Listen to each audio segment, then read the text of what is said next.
मतलब जैसा राजा वैसे ही प्रजा।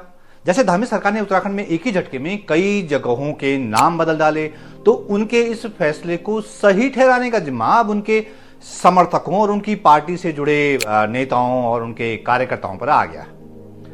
अब वो बेचारे सोशल मीडिया पर इधर उधर लिख रहे हैं कि मुगलों ने हम पर बहुत अत्याचार किए थे, इसलिए धामी साहब ने जगहों के नाम बदलकर बहुत अच्छा काम किया। मेरे पिछले वीडियो के कमेंट बॉक्स में भी कई भाई लोग लिख रहे हैं कि अगर नाम ना बदलते तो क्या हम उत्तराखंड को मुगलिस्तान बनाए रखते। अब ऐसा है कि जब हम खुद पढ़ने लिखने के बजाय व्हाट्सएप फॉरवर्ड को ही इतिहास मान लेते हैं ना, तो फिर यही हाल होता है। अब नादानों को कौन समझाए। असली इतिहास बताता है कि मुगल तो हमारे पहाड़ों में घुसने की हिम्मत ही नहीं कर पाए थे। ना यहां बाबर आया, ना हुमायूं आया, ना अकबर आया, ना जहांगीर आया, ना शाहजहां आया और न ही औरंगजेब आ पाया। हां, एक बार शाहजहां के वक्त ऐसा दुस्साहस किया गया था, लेकिन उसे ऐसा सबक मिला कि उसने फिर पहाड़ों की ओर आंख उठाकर देखने से तौबा कर ली। यह 17वीं सदी की शुरुआत की बात है। हुआ यह था कि तब गढ़वाल के राजा महीपति शाह की अकस्मात मृत्यु हो गई थी और उनके 7 साल के बेटे पृथ्वीपति शाह का राज्याभिषेक किया गया था। क्योंकि राजकुमार पृथ्वीपति शाह तब बच्चा था, इसलिए गढ़वाल राज्य का राजकाज दिवंगत राजा महीपति शाह की रानी और पृथ्वीपति शाह की मां महारानी कर्णावती संभाल रही थी।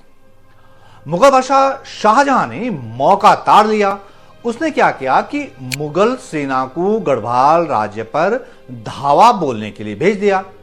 लेकिन हमला करना तो दूर, मुगल सेना को तो पहाड़ में आगे बढ़ने में ही पसीने छूट गए। तब गढ़वाल की महारानी कर्णावती ने ऐसा साहस दिखाया कि मुगल सेना पहाड़ों में फंस गई। न वो आगे बढ़ पाई, न पीछे लौट पाई, उनकी गले गले आ गई। आखिरकार महारानी कर्णावती के आगे मुगल सेना को सरेंडर करना पड़ा।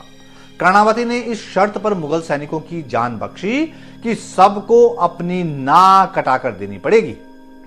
मुगल सेना के पास जान बचाने के लिए इसके अलावा कोई चारा भी नहीं था। सबको अपनी नाक काटनी पड़ी, तब जाकर उन्हें छोड़ा गया। तभी से महारानी कर्णावती को इतिहास में नकटी रानी के नाम से भी जाना जाता है। नकटी मतलब दुश्मनों का नाक काटने वाली महारानी। अच्छा, औरंगजेब को भी यह किस्सा पता था कि हिंदुस्तान पर राज करने वाली मुगल सेना की कैसे गढ़वाल में नाक कट गई थी। उसने भी पहाड़ पर हमला करने का दुस्साहस नहीं किया।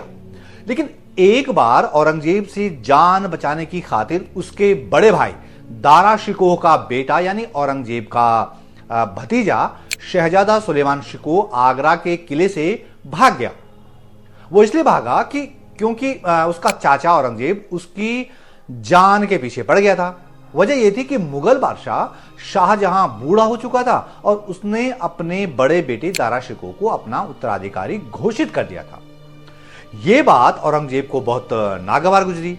वो तो खुद हिंदुस्तान की गद्दी हथियाना चाहता था, तो उस क्रूर औरंगजेब ने अपने बड़े भाई दारा शिकोह को ही मरवा डाला। यह इतिहास में लिखा है। दारा शिकोह का वारिस उसका सबसे बड़ा बेटा शहजादा सुलेमान शिकोह था, तो औरंगजेब भला उसे कैसे छोड़ता। सुलेमान शिकोह ने ऐसे हालात में शरण लेने के लिए कौन सी जगह चुनी पता है? उसने चुना हिमालयी इलाके में बसे गढ़वाल राज्य को, जहां एक वक्त में उसके दादा शाहजहां की सेना की नाक काटी गई थी। तब गढ़वाल के राजा थे पृथ्वीपति शाह, जो कि उसी महारानी कर्णावती के बेटे थे, जिन्होंने एक दौर में शाहजहां की सेना के छक्के छुड़ा दिए थे और उनकी नाक कटवा डाली थी। दारा शिकोह का बेटा और औरंगजेब का भतीजा सुलेमान शिकोह गढ़वाल के राजा की शरण में राजधानी श्रीनगर पहुंचा था। उसे शरण भी दी गई। ऐसा करके गढ़वाल के राजा पृथ्वीपति शाह ने औरंगजेब को सीधी चुनौती भी दे डाली थी। पृथ्वीपति शाह ने सुलेमान शिकोह को शरण देकर न सिर्फ उसकी जान बचाई, बल्कि श्रीनगर दरबार में उसकी खूब खातिरदारी भी की गई। सुलेमान शिकोह का तब श्रीनगर के दरबार में पहुंचने का एक चित्र उस समय गढ़वाल राज दरबार के चित्रकार और सलाहकार मौलाराम ने बनाया था। इस चित्र से आप अंदाजा लगा सकते हैं कि सुलेमान शिकोह श्रीनगर दरबार में कैसे ठाठ बाट से रहा होगा। औरंगजेब ने कई संदेश भिजवाए कि शहजादे को मुगल दरबार के हवाले कर दो, लेकिन गढ़वाल के राजा पृथ्वीपति शाह उसे न भेजने पर अड़े रहे। हालांकि बाद में राजा पृथ्वीपति शाह के बेटे और राजकुमार मेदिनी शाह ने बदमाशी कर दी। वो पिता की मर्जी के खिलाफ सुलेमान शिकोह को औरंगजेब के सुपुर्द कराया। वो एक अलग कहानी। कुल मिलाकर कहने का आशय यह है कि हमारे पहाड़ों पर मुगलों को राज कभी नहीं रहा, बल्कि मुगलों ने यहां पर मुंह की खाई। गढ़वाल और कुमाऊं के राजा मुगलों को टैक्स वगैरह जरूर दिया करते थे, क्योंकि तब वे हिंदुस्तान की सल्तनत चला रहे थे। लेकिन गढ़वाल और कुमाऊं में स्थानीय राजाओं की स्वतंत्र हुकूमत हुआ करती थी। वो आजाद रियासतें थी। उत्तराखंड के पहाड़ी इलाके को तो अधिकांश मुगल शासकों ने अपनी प्रायोरिटी में ही नहीं रखा। जहां का भूगोल बहुत कठिन था, घने जंगल थे, ऊबड़ खाबड़ रास्ते थे, मुगल सेना यहां हाँप गई। वो तो मैदानों में जंग के लिए ट्रेंड थी, लेकिन पहाड़ में घुसने का दुस्साहस करके एक बार वो अपनी नाक कटवा चुकी थी। लिहाजा दोबारा उन्होंने इस बारे में सोचा ही नहीं। गढ़वाल और कुमाऊं के लोगों पर या यूं कहें कि हमारे पुरखों पर सबसे ज्यादा अत्याचार तो नेपाल से आए गोरखों ने किए। ये 1790 से लेकर 1815 के बीच की बात है। इतिहास के उस काले दौर को गोरख्याली या गोरख्याणी के नाम से आज भी जाना जाता है। तब के गढ़वाल राज्य पर गोरखों ने सन 1803 में उस वक्त हमला किया था, जबकि उस वक्त की राजधानी श्रीनगर समेत आसपास का तमाम इलाका भयानक भूकंप से तहस नहस हो चुका था। लोगों का सब कुछ तबाह हो गया था, बर्बाद हो गया था। खाने के लाले पड़ गए थे। अकाल पड़ गया था उस समय गढ़वाल में। इंसानियत कराह रही थी। ऐसे ही भयानक समय में नेपाल से आए गोरखों ने गढ़वाल राज्य पर हमला बोल दिया था। नेपाल से गोरखे इतनी बड़ी और इतनी ताकतवर सेना लेकर आए थे कि तब गढ़वाल के राजा प्रद्युमन शाह को राजधानी श्रीनगर छोड़कर जाना पड़ा। गोरखों ने उनका पीछा किया। देहरादून के खुरबुड़ा में गढ़वाली सैनिकों और गोरखों के बीच भयानक युद्ध हुआ और करीब 13 दिन की उस जंग में गढ़वाल के राजा प्रद्युमन शाह मारे गए। इसके बाद नेपाल के उन गोरखों ने पूरे गढ़वाल राज्य को अपने अधीन कर लिया।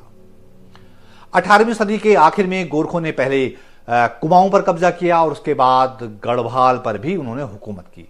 गोरखों का दौर इतिहास का सबसे क्रूर, सबसे बर्बर, सबसे अत्याचारी और सबसे भयानक शासन माना जाता है।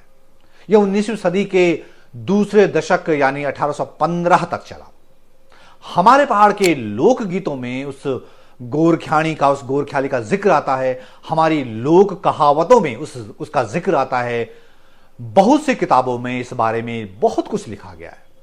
कहा जाता है कि तब हमारे पहाड़ के लोग गोरख्याणी के अत्याचारों से डरकर छानियों और उड्यारों में छुप गए थे। गोरखों ने गांव के गांव लूट डाले, वहां आग लगा दी और पहाड़ के मासूम लोगों पर बेइंतहा जुल्म ढाए। यही नहीं, उस दौरान गोरखों ने लाखों गढ़वालियों को दास बनाकर, मतलब गुलाम बनाकर हरिद्वार की इंसानी मंडी में बेच दिया था। इसका जिक्र उस अंग्रेज अफसर कैप्टन रैपर ने भी किया है, जो कि 1808 के करीब अपने 2 अफसरों के साथ गंगा नदी के उद्गम का सर्वे करने के लिए आया था। उसने हरिद्वार से गंगोत्री तक की यात्रा खींच दी। उस दौरान उस समय गढ़वाल पर गोरखों का राज था। उस कैप्टन रेपर ने गोरख्याली पर लिखा है कि हरिद्वार में हर की पैड़ी में गोरखों की चौकी थी। वहां गढ़वाल से गरीब लोगों को गुलाम बनाकर लाया जाता था और वहां पर बेचा जाता था। जिन्हें बेचा गया उनमें 3 साल के बच्चों से लेकर 30 साल तक के गढ़वाली लोग शामिल थे। और कितने में बेचा गया? हर एक गढ़वाली को 10 रुपए से लेकर 150 रुपए तक में बेचा गया। जानवरों से भी कम कीमत पर गोरखों ने गढ़वालियों को बेच दिया था, तब हर की पैड़ी में, इंसानी मंडी में। हिमालयन गजेटियर लिखने वाले एडविन एटकिंसन ने भी कैप्टन रेपर की इस बात का हवाला अपनी किताब में दिया है। यही नहीं, गोरखा राज के दौरान हिमालय की यात्रा पर आए स्कॉटिश ट्रैवल राइटर जेम्स बैली फ्रेशर ने तो बेहद चौंकाने वाले आंकड़े दिए हैं। उनके मुताबिक नेपाल से आए गोरखों ने करीब 2 लाख गढ़वालियों को गुलाम बनाकर हरिद्वार की मंडी में बेचा था। गढ़वाल के ये कौन लोग थे जिन्हें गोरखों ने हरिद्वार की मंडी में बेचा? इसका जिक्र एडविन एटकिंसन ने अपनी किताब द हिमालयन गजेटियर में किया है। एटकिंसन ने लिखा है कि जो गरीब गढ़वाली परिवार गोरखों को जो है लगाया हुआ टैक्स नहीं दे पाते थे या जो गोरखों का लगाया जुर्माना नहीं चुका पाते थे, उन्हें गोरखे दास बनाकर बेच दिया करते थे। पहाड़ के लोगों पर गोरखों के अत्याचार के ऐसे ऐसे किस्से हैं कि सुनकर सिरहन पैदा हो जाती है। हमारे गढ़वाल की महिलाओं पर गोरखों के जुल्म के किस्से इतने भयानक और इतने रोंगटे खड़े कर देने वाले हैं कि मैं इस सार्वजनिक प्लेटफॉर्म पर वो किस्से शेयर भी नहीं कर सकता। उन किस्सों को सुनकर किसी का भी खून खौल सकता है। वो इतने खौफनाक किस्से हैं कि हमारी लोक स्मृतियों में 2 सदी बाद भी अब तक जिंदा है। तो अब सवाल यह खड़ा होता है कि क्या धामी सरकार नेपाल से आए उन अत्याचारी गोरखों की निशानियां भी मिटाएगी? क्या देहरादून के नालापानी में जो खलंगा स्मारक बना है उसका नाम भी बदला जाएगा? या औरंगजेब की कब्र को हटाने की जैसी मांग उठ रही है, क्या खलंगा स्मारक को भी हटाया जाएगा? क्या उन अत्याचारी गोरखा